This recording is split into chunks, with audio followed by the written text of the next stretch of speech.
Chapter 28. Horace came to a halt and set the timber beams he was carrying against a tree trunk. There were plenty of trunks to choose from.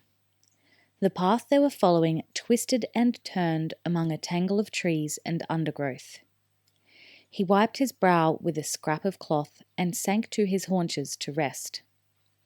"This is heavy going," he said to Will. Will nodded. "It's slower than I thought it would be. These game trails are so bad, they might as well not be there at all." He raised his voice and called to Trobar, who was still moving ahead of the rest of the party, clearing the worst of the undergrowth and vines from the long disused track they were following. "Trobar, take a break." The giant turned and waved an acknowledgement. He sat cross-legged in the middle of the track. Shadow, his ever-present companion, moved to sit beside him, eyes intent on him. Will smiled ruefully to himself. The name was appropriate, he thought. The dog had become like a second shadow to the huge figure. Back along the track, the Scandians eased their burdens off their shoulders as well, and sat on the ground. There was not enough clear ground for them all to gather round. They simply relaxed wherever they were on the track. Water skins were passed along the line, and the men drank as they eased their aching muscles. Low conversations broke out among the groups. It was tough going, Will thought. He was used to moving through forests and among trees, and even he found this tangle of trees, vines, bushes, and saplings almost impossible to negotiate. They were forced to follow whatever faint game trails they could find leading in the right general direction. But they were trails more in concept than in practice. Even with Trobar moving ahead with a large sickle, hacking away at the worst of the undergrowth, it was a struggle to make progress. The situation was aggravated by the fact that, at any given moment, nearly half their party was laden with the components for what had become known as the upside-down cart. The framework timbers, the roofing planks, the shafts and the wheels had all been disassembled so they could move it through the forest to the western side of Macindaw. Gundar made his way along the narrow track to where the two friends were resting. He was carrying half of one of the scaling ladders. They had 3 in all, constructed in halves to make them easier to carry through the forest. He let it fall to one side as he reached them, but before it had dropped more than 15 degrees from the vertical, the snarl of branches and vines stopped it, keeping it more or less upright. In addition to the ladder half, Gundar was burdened with his massive circular shield, his battle axe, and his horned helmet. "Are we nearly there?" he asked cheerfully. He wiped his forehead with the back of his hand and took the water skin that Horace offered him. "Just around the next corner," Horace lied, and the Scandian grinned at him. "Now you can see why we prefer to do our travelling by ship," he said, and the 2 Araluans nodded agreement. "In future, I'm going to do the same," said Will. "This makes the Stormwight look easy. How are your men managing?" Gundar regarded him with approval. A good leader was always concerned with his men's welfare. "Oh, they're complaining, swearing, and generally carrying on. In other words, they're fine. It's when Scandians don't complain that you know you've got trouble." Horace stood up, stretching his back and neck muscles. "We might as well take the opportunity to spell the carriers," he said. At any given time, only half of the Scandians had loads to carry, aside from their weapons and armour, of course. so at regular intervals they would spell the men carrying the cart components. Will noticed that Horace, however, hadn't asked for anyone to spell him so far. Gundar had obviously noticed the same thing. "One of you lazy beggars back there, come up and give the general a spell," he called out. It was the jocular term they had adopted for Horace. But while it was said jokingly, it also had a ring of respect to it. A burly figure pushed his way along the narrow track to them. Even before he could make out the man's features, Will knew who it would be. "Here, give them to me, General," said Nils Ropehander. Scandians were a strange breed, Will thought. Since Horace had rammed Nils's helmet down on his head and broken his nose with a flat-hand punch, he had become one of the young knight's most enthusiastic followers. "Can't say I'll be sorry to be rid of them," Horace said, passing the heavy hardwood planks to the Scandian. Nils swung them easily over his shoulder and turned to go back to his place in the line.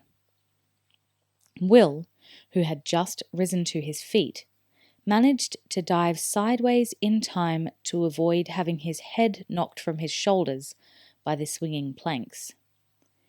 His startled cry puzzled Nils, who swung around to see what had caused it. As he did so, the planks clanged solidly against Gundar's helmet. "For Loka's sake," the wolf ship captain snarled, "watch what you're doing." Nils swung back, apologizing. Will saw it coming this time. He had been about to regain his feet, but he stayed in a crouch as the planks whipped through the air at head height above him. The situation could have gone on all day, but Horace, seeing his chance, stepped in close and grabbed the end of the planks, stopping Nils's back and forth movement. "Just keep them still, all right?" he said. Nils looked apologetic. "I don't know how that happened," he said. Gundar was inspecting his helmet. There was a new dent there, he was sure of it. It hadn't been there before, and he looked accusingly at Nils. Like all Scandians, he was very fond of his helmet. "When we get to Macindaw," he said, "let's just send him up the ladder with those planks. He'll clear the defenders out in no time." "I'm sorry, Skirl," said Nils. "I didn't see you there. Didn't see the ranger either." "That's the point," Gundar told him.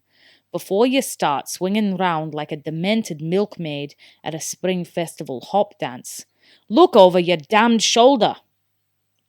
Nils nodded, looking suitably abashed.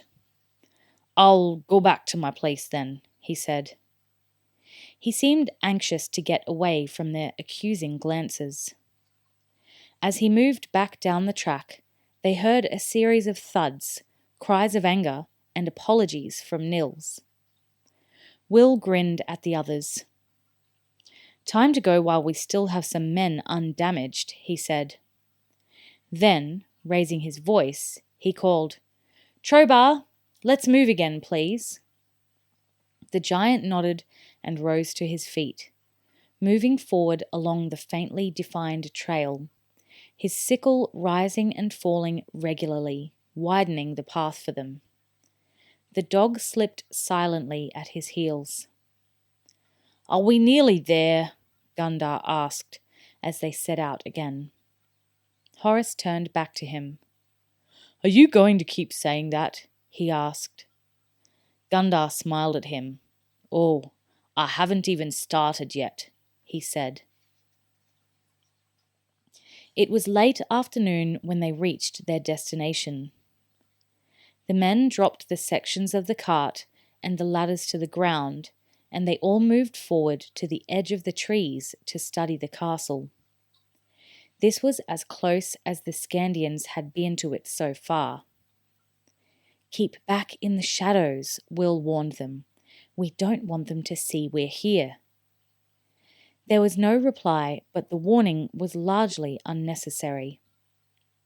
Over the years, the Scandians had done their share of attacking strongholds, and they knew the importance of surprise. Still, as they studied the castle, some of them looked dubious. None of them had ever attacked anything quite so substantial, certainly not with a single wolf ship's crew. They might have stormed isolated towers and stockades, but Macindaw stood before them, bigger and more formidable than anything they had ever attempted. "I hope your plan works," Gundar said. He was feeling the same doubts as his men. "It'll work," Horace replied confidently. "I hope," Will added to himself. He glanced around at the men. "We might as well get some rest," he said. "Move back into the trees a little. I saw a clearing about 20 meters back. There's nothing for us to do at the moment. Malcolm and his team will be laying the last of the fog tubing tonight. Then we'll have all day tomorrow to reassemble the cart." Gratefully, the group moved back to the clearing and settled down to rest. Will set a watch roster, arranging it so that he and Horace would be on watch during the early hours of the morning, when they could expect a signal from Malcolm to tell them that the preparations were all complete. Hours later, they lay on their bellies on the damp ground at the tree's edge. Gundar had joined them. The castle, barely 50 meters away, was a dark, ominous bulk in the night. They could see spills of light along the ramparts where torches were set in brackets, but there were vast areas of darkness as well. From time to time, sentries passed in front of the lighted patches. "They're very casual," said Will. "I could have picked off half a dozen of them by now." Horace glanced at him. "Maybe you should," he suggested, but Will shook his head. "I don't want them to know we're here," he said. "Besides, if I shoot one, the others would stop parading in front of the light." "Maybe," Horace agreed grudgingly. "But they didn't strike me as all that bright." "There it goes," Gundar interrupted. From the far side of the castle, a kilometre to the south, a red light rose into the air, then burst in a shower of sparks. The three observers could hear a buzz of surprised conversation from the castle walls. "Malcolm's ready," Will said. Horace nodded. "So, tomorrow night's the night." "Are we nearly there?" Gundar asked, grinning.